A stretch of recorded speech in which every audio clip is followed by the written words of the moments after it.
So good morning. We can go ahead and begin. We're just so delighted to see you all for our weekly Monday morning inspirations. I am privileged to have Wayman Scott here as our speaker. His message is formed, broken, and built again, overcoming adversity through the eyes of a potter. And his quote is, "We are all jars of clay, fragile and poor, yet we carry within us an immense treasure." And that's Pope Francis.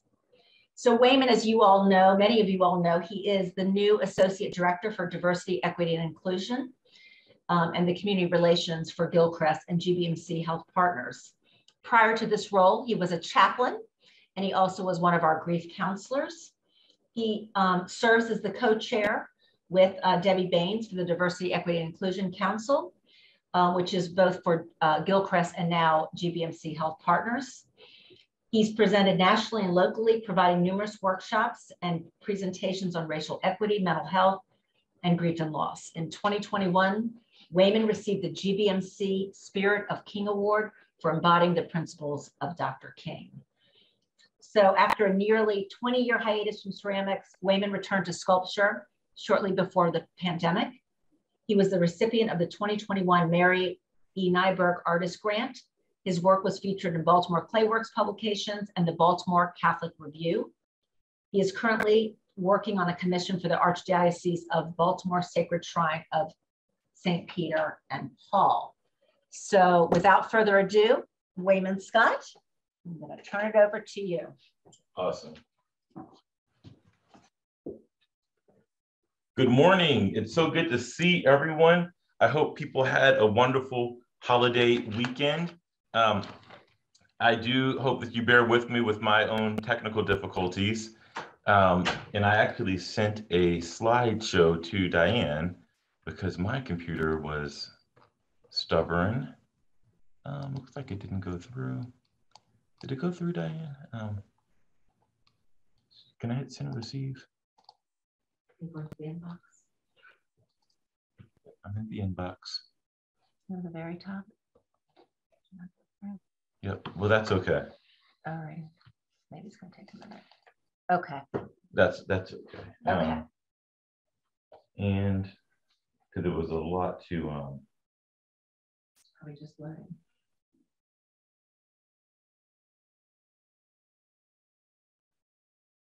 Yep.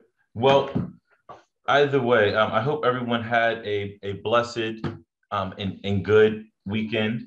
So I want to talk to you a little bit about retooling, reshaping. And when you think about ceramics, right, the idea of ceramics is that it's in motion, right? It's something that comes out of the earth. It's something that is soft and fluid. And then through a test or a trial, or going under extreme pressure or extreme heat, it is then reshaped. But that journey of ceramics, it can be hard. And sometimes things go just right, and sometimes they don't. So I want to talk to you about four major points. I call it ADAR, right? So how many of you have heard of radar, right? When you think of radar, you look at the various points on a screen, the various locations as to where things are.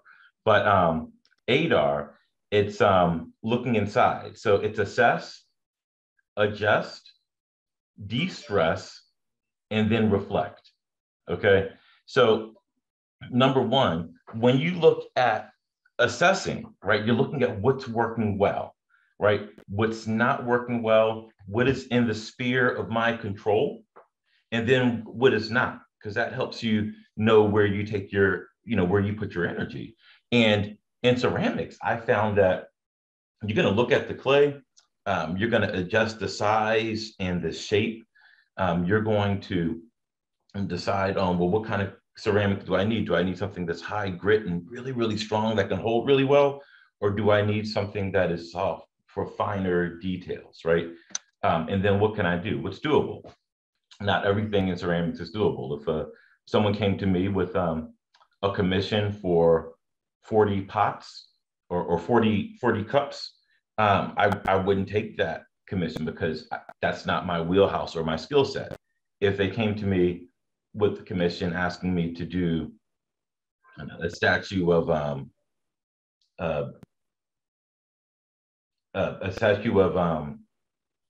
whoever, Brandon Scott, well, yeah, okay, I can do that because I sculpt humans. So you have to assess, well, what is in your wheelhouse?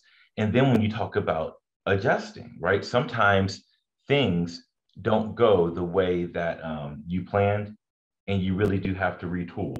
And this is where I wish my slideshow would come into play, but that's okay. So yes, when you adjust your plans, you look at, okay, well, I remember I was sculpting a Frederick Douglass, right? And this is a slightly larger than life piece. And I had built the head, built the face, and I had finally captured his likeness, which is hard for a sculptor, right? You don't always know when the clay will release itself and release a likeness to you. So I had done it. I had hollowed out the head, and then through the weight of its own gravity, it started to implode, right? And it started to crack and break and fold. And I would show you if I had the slideshow. Maybe I can post that.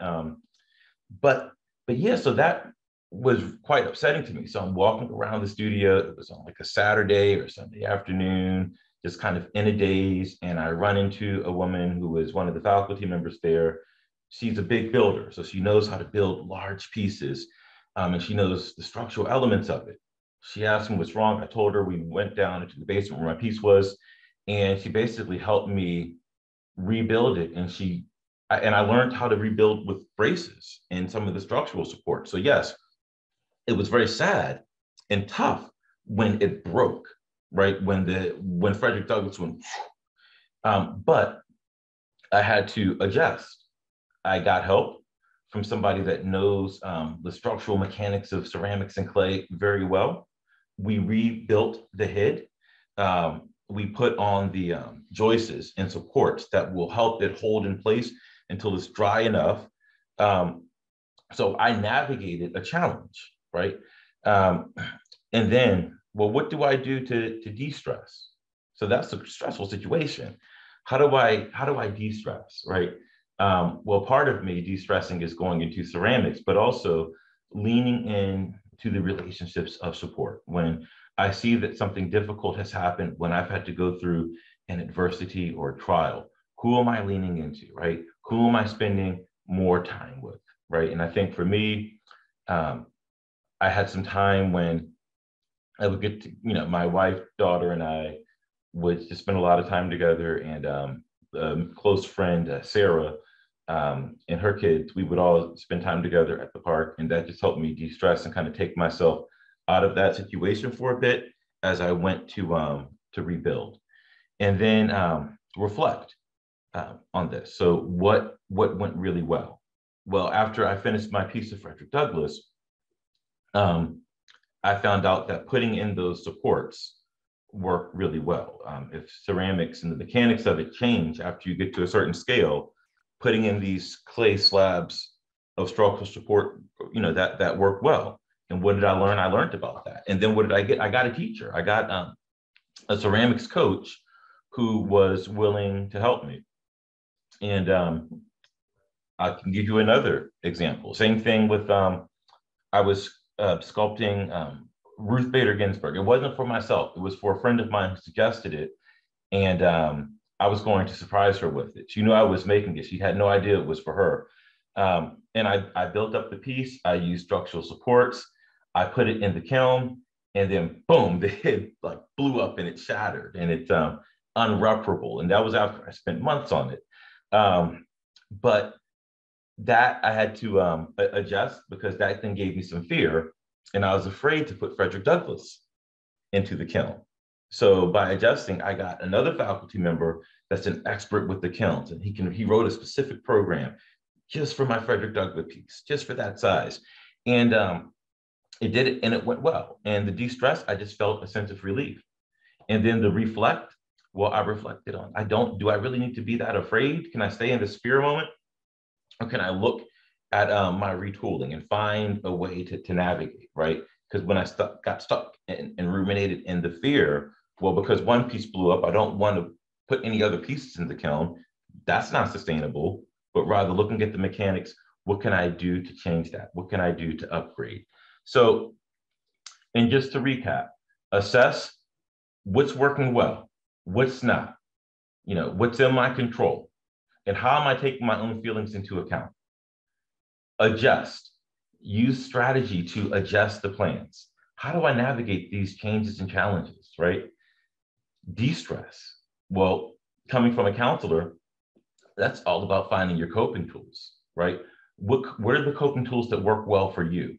Who is in the community around you? Who is affirming and supportive, right? And sometimes a difficult situation or tribulation, you could lean on those supportive people and supportive environments. Are you utilizing healthcare? Are you utilizing mental health support and self-care? And then reflect, right? What went well with this? What would you have done differently? What are your growing edges? Where have you learned? So ADAR, assess, adjust, de-stress, and reflect, it doesn't just apply to ceramics, of course, right? We either work in hospice, serve in hospice in some way, shape, or form. We were called into this space. We were called into a very sacred time. And think about it. What are the odds that you would be called into hospice and you'd be working in this space during the same time as a pandemic that would happen once in a century, right? So there's something sacred about all of us being called. So then when we take a step back and look at this challenge of the pandemic, or this challenge of the economy, or this challenge of gas prices through the roof, right?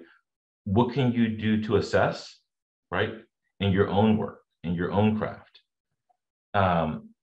If you're a volunteer and you've loved going in to places and meeting with patients, then you have to step back, right?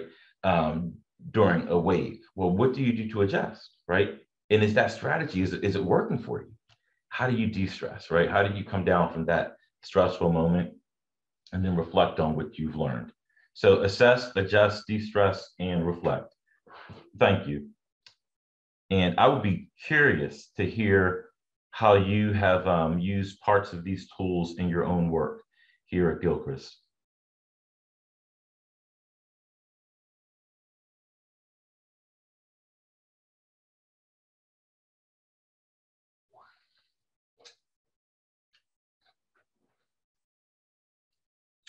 Peter?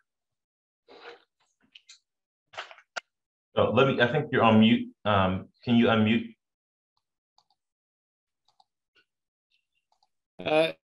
During COVID, I've reflected on communities, and after 50 years, returned to throwing pots, got a wheel and did it. And one of the reasons was remembering the people I had worked with. And I found that in crafts that any differences between people disappear, and there's a generosity of spirit there. And people who make things, including volunteers in hospice, that making things is an activity that really centers you. So there's a series, The Great Pottery Throwdown, a British program. Yes. And the way in which people, in one sense, are competing, but in another sense, are so generous in participating in a common project, turning mud into something useful or beautiful or both. So I just want to give a shout out to you, but also to craft people who make things, and also to all the volunteers at Gilchrist who are doing that. You never know going into a room what you're going to find, even with the people that you think you know best. And what you can do is to use accidents. Uh-oh. Did we drop?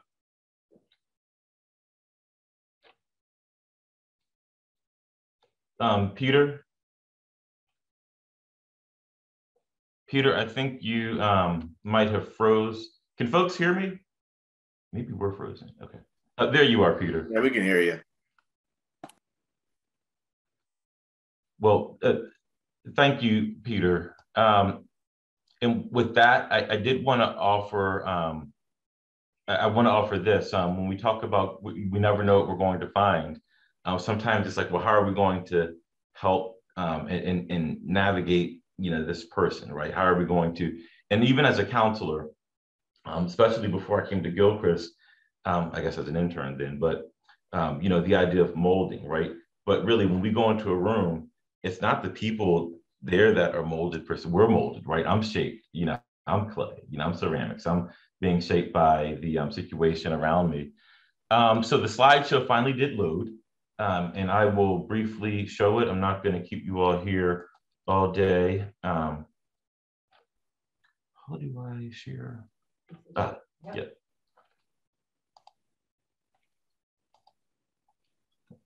So we talk about retooling, and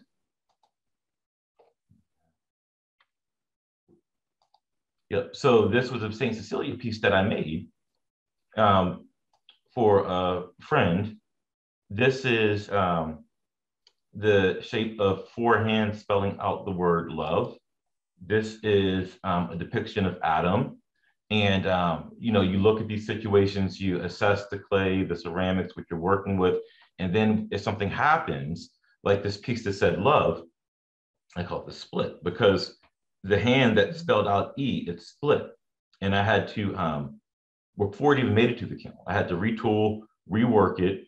But then when I put it in the kiln, it split again. It cracked completely in half, right? St. Cecilia, boom, cracked in half.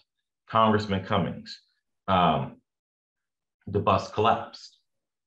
But when you retool, when you start to reshape, and you start to look at what do I need to adjust, right? How do I move forward? How do I kind of build back stronger and better? You can take something that was broken and you can fix it, and you can bring the image of a congressman who died somehow back to life and around you. Same thing, Frederick Douglass, this piece that I told you about that collapsed and imploded through retooling, through following that assess, adjust, assess, adjust, de-stress, and reflect. I was able to complete that piece. So well, I'm glad that this came in at the very last second. So are there any other thoughts or comments on how you've used assess, adjust, de-stress, and reflect? Well, thank you very much. And with that, I think I will hand it back over to Diane.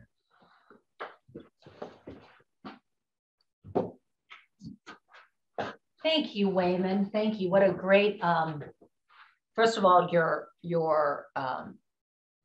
sculpting is gorgeous. Wow, so talented. I love Frederick Douglass.